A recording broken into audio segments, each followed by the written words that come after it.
தேவனுக்கே மகிமை உண்டாவதாக. இந்த புதிய நாளிலும் கர்த்தர் உங்களுக்கு அருளும் ஆறுதலின் மன்னா. நான் உனக்கு மெய்யான திருப்தியை தந்து என் உன்னத நன்மையால் உன்னை ஆசீர்வதிப்பேன். எரேமியா 31:14.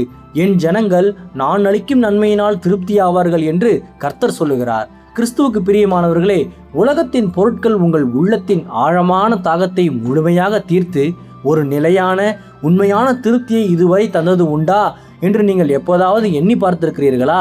சற்று சிந்தியுங்கள். இன்றைய வசனத்தில் எரேமியா தீர்க்கதரிசி மூலம் தேவன் ஒரு உன்னதமான வாக்குத்தத்தத்தை இன்று நமக்கு தருகிறார்.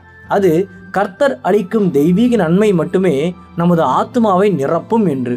மேலும் அழிந்து போகும் உலக செல்வங்களை விட மிகவும் உன்னதமானது மற்றும் நிரந்தரமானதாகும்.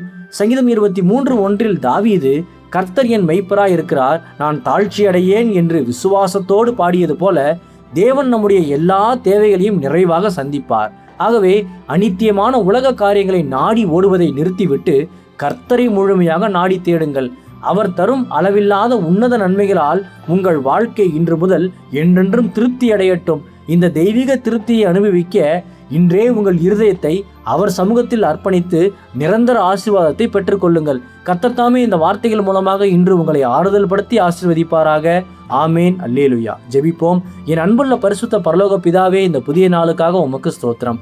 நன்மையால் திருப்தியாக்குபவரே, இன்று முதல் உமது மெய்யான திருப்தியையும் உன்னத நன்மைகளையும் தந்து என்னை ஆசீர்வதியும். இன்று பிறந்த நாள், திருமண நாள் கொண்டாடும் உமது பிள்ளைகளின் இந்த புதிய ஆண்டை உமது நன்மை கிருபையால் முடிசூட்டி ஆசீர்வதியும். பிதாவே, இயேசுவின் வருகையில் நான் அவரோடு எடுத்துக்கொள்ளப்படும்படி நீ தகுதிப்படுத்தும், தயார்படுத்தும். இயேசுவின் நாமத்தில் ஜெபிக்கிற நீங்கள் நல்ல பிதாவே. ஆமேன். மாரநாதா.